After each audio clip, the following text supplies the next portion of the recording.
Pour Your Heart Into It, How Starbucks Built a Company One Cup at a Time, by Howard Schultz and Dory Jones Yang. Introduction.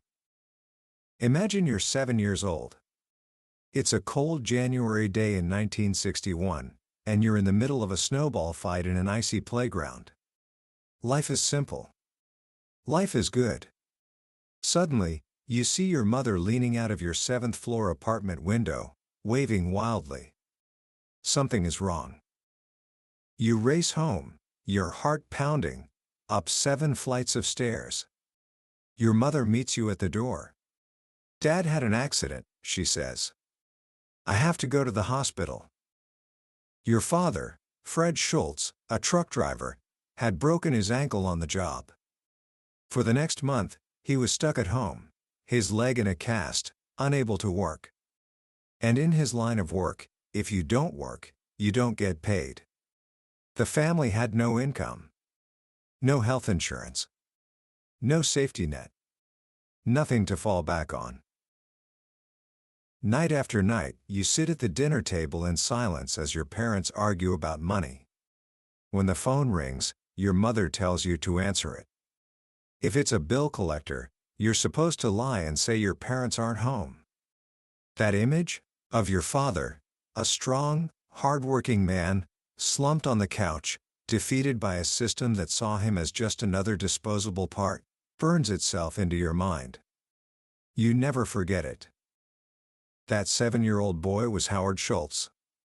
And that painful memory became the secret ingredient in every single cup of Starbucks coffee. Today, we're diving into his incredible story, found in the book, Pour Your Heart Into It. This isn't just a book about how to build a billion-dollar company. It's a blueprint for how to build a business with a soul. It's a story that proves a company can lead with its heart, treat its employees with dignity, and still achieve phenomenal success. Over the next few minutes, I'm going to share with you the key lessons from Howard Schultz's journey.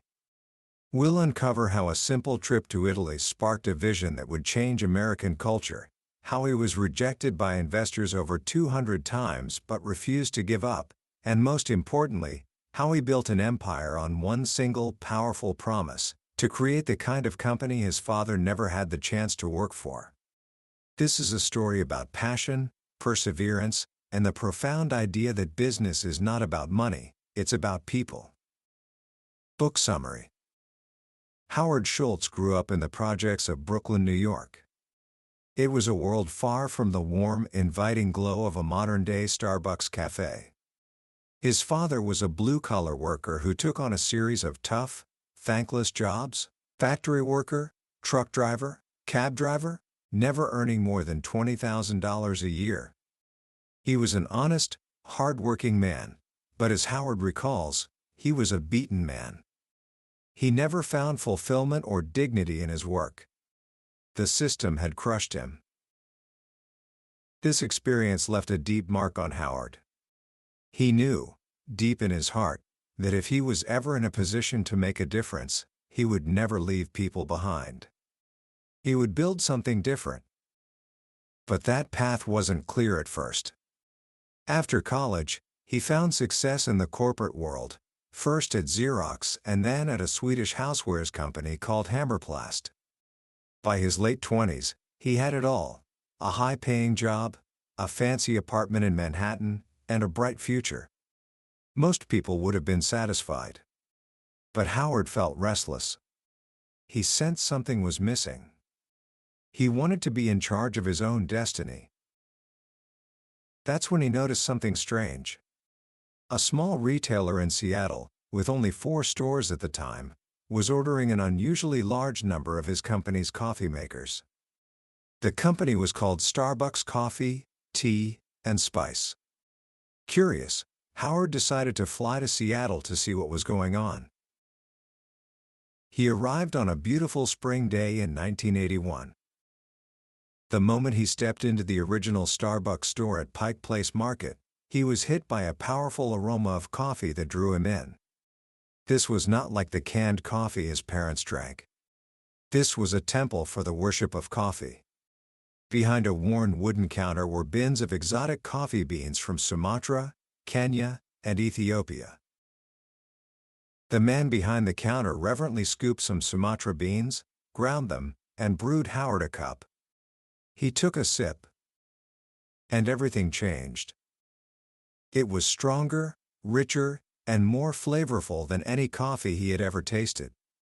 By the third sip, he was hooked. He felt as though he had discovered a whole new continent. He soon met the founders, Gerald Baldwin and Gordon Bowker, two intelligent, well-read men who were absolutely passionate about one thing: quality coffee. They weren't trying to build an empire, they just loved coffee and wanted to share the best with their city. They were purists, roasting their beans dark, the European way, to bring out their full flavor. To them, coffee wasn't just a commodity, it was an art form. Howard was captivated. He saw something more than just a small Seattle retailer. He saw what Starbucks could be. He knew he had to be a part of it. He called his soon-to-be wife, Sherry, and said, "I know where I want to live, Seattle, Washington." He had found his Mecca. But getting there wasn't easy. It took him a full year to convince Jerry Baldwin to hire him. The founders were wary of this ambitious New Yorker and his big ideas for growth. In one fateful dinner meeting in San Francisco, Howard passionately laid out his vision for a national company, with hundreds of stores, that would share its excitement for coffee with people all across America. He thought he had charmed them. Instead, he had terrified them. They were afraid of growing too fast, of losing the soul of the company.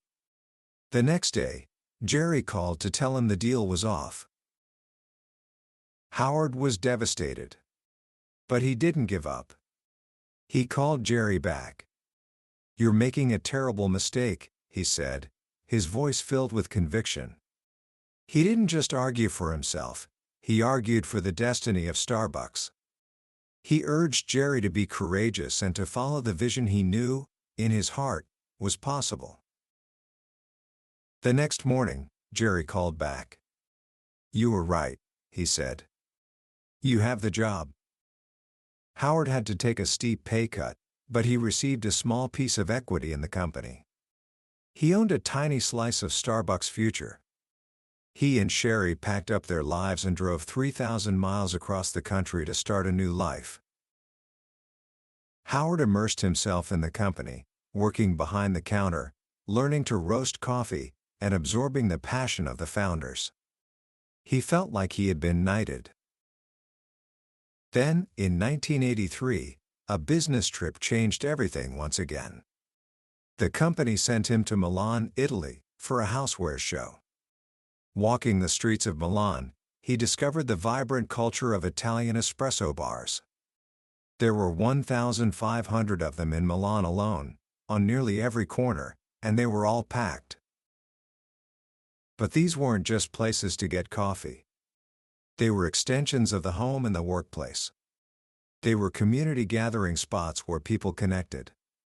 The man behind the counter, the barista, wasn't just a worker, he was an artist, moving with grace and conversing merrily with his customers. It was theater. It was romance.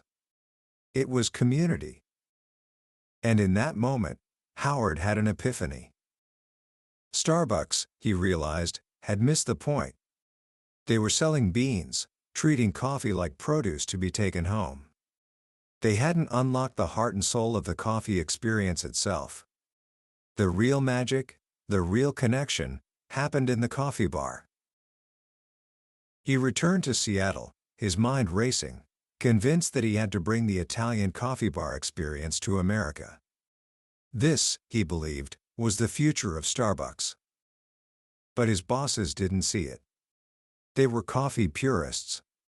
To them, Starbucks was a retailer of coffee beans, not a restaurant or a bar. Serving drinks, they feared, would distract from their core mission. They told him no. For months, Howard was depressed and torn. He had an unshakable belief in his vision, but he also felt loyal to the company he loved. Finally, after nearly a year of lobbying, Jerry Baldwin agreed to let him test the idea in a small corner of a new downtown Seattle store. From the moment it opened in April 1984, the espresso bar was a phenomenal success. Lines snaked out the door. The tiny corner was packed with customers who loved the new drinks, especially one that most Americans had never heard of, the cafe latte. The store became a gathering place, its atmosphere electric. The experiment was a home run. The customers had spoken. Surely, now, the founders would see the potential. But again, they didn't. Jerry Baldwin felt the very success of the espresso bar was wrong. It was changing the nature of the company. "We're coffee roasters," he told Howard. "I don't want to be in the restaurant business." Despite the overwhelming success, he refused to expand the concept. Howard knew he was at a crossroads. He could either accept their decision and let his dream die, or he could take the biggest risk of his life. He chose to risk it all. In 1985, Howard Schultz decided to leave Starbucks to start his own company. He would build his own Italian-style coffee bars. At the very moment he made this decision, he found out his wife Sherry was pregnant. He was leaving a secure job to chase a dream with no guarantee of success, with a new baby on the way. He called his new company Il Giornale, Italian for the daily. He needed to raise $1.7 million to get it off the ground. The fundraising was the roughest period of his life. He pitched his idea to 242 potential investors. 217 of them said no. People told him he was crazy. "Americans will never spend $1.50 for a cup of coffee," they said. But Howard refused to give up. He was driven by a deep, unshakable belief in his vision. One of his first investors was a doctor named Ron Margolis, who didn't even drink coffee. He didn't ask to see a business plan or financial projections. He just listened to Howard speak with so much passion and sincerity that he wrote a check for $100,000 on the spot. He invested in Howard, not the idea. That initial $100,000 investment would eventually become worth more than $10 million. After a grueling year, Howard finally raised the money he needed. He opened the first Il Giornale in 1986, and it was an immediate success, serving over 1,000 customers a day within 6 months. He opened 2 more stores, including one in Vancouver, proving his concept could work outside of Seattle. Then, in 1987, came the twist of fate that would define his entire career. Jerry Baldwin and Gordon Bowker, the original founders of Starbucks, decided to sell. They wanted to focus on their other businesses. They were selling the 6 Starbucks stores, the roasting plant, and, most importantly, the Starbucks name. Howard knew, with every fiber of his being, that he had to buy it. It was his destiny. But there was a problem. He needed to raise nearly $4 million, and he had just spent a year begging for money. Worse, one of his own major investors tried to seize the opportunity, planning a deal that would have pushed Howard aside and left him with a tiny, diluted role in the company he was trying to build. In a tense showdown, the investor threatened him, "If you don't take this deal, you'll never work again in this town. You'll be dog meat." Howard was appalled, but he stood his ground. "This is my idea," he said, his voice shaking. "I brought it to you, and you're not taking it away." He walked out of that meeting and started to cry. He felt his dream was over. But he had stood up for his values. He refused to let someone take his dream from him. He put together his own plan, one that was fair to all his early investors, and within weeks, he had raised the $3.8 million. In August of 1987, Starbucks was his. The child had bought the parrot. The first thing he did as the new CEO was not to look at spreadsheets, but to gather all the employees on the roasting plant floor. Morale was low. People felt abandoned and anxious. Howard spoke from the heart. "I'm here today because I love this company," he told them. He shared his big dream of building a national company whose values they could all be proud of. And then he made a promise, the same promise that was forged in his childhood home all those years ago. "I promise you I will not let you down," he said. "I promise you I will not leave anyone behind." He knew that to build the company of his dreams, he had to build a new kind of relationship between management and employees, one based on trust and mutual respect. This philosophy was put to the test in 1988, not long after his own father passed away. Remembering his father's lack of health insurance, Howard made a radical decision.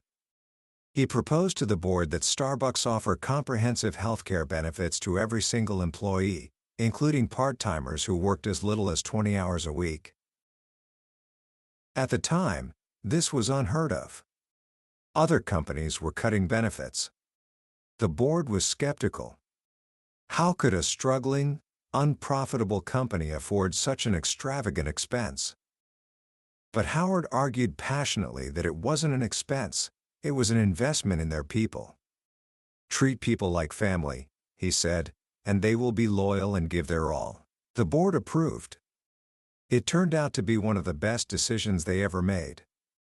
Starbucks' employee turnover rate dropped to less than half the industry average, saving them millions in recruiting and training costs. More importantly, it created a culture of loyalty and trust that became their greatest competitive advantage. But he didn't stop there. He wanted every employee to feel like a true owner of the company. In 1991, he introduced Beanstalk, a stock option plan that made every single employee, from top executives to part-time baristas, a partner in the company. From that day on, Starbucks stopped using the word employee. Everyone was a partner. As the company grew with breathtaking speed, opening hundreds of stores, they faced a new challenge: how to grow big without becoming a faceless, cookie-cutter chain. The answer, they found, was a delicate balance between sticking to their core values and being flexible enough to listen to their customers. One of the biggest internal debates was over something that seems trivial now: non-fat milk. Howard and the other coffee purists were against it. To them, it ruined the authentic taste of a latte. "We will never offer non-fat milk," Howard famously declared. "It's not who we are." But a new executive, Howard Behar, kept pointing to the customer comment cards. "Our customers want non-fat milk," he insisted.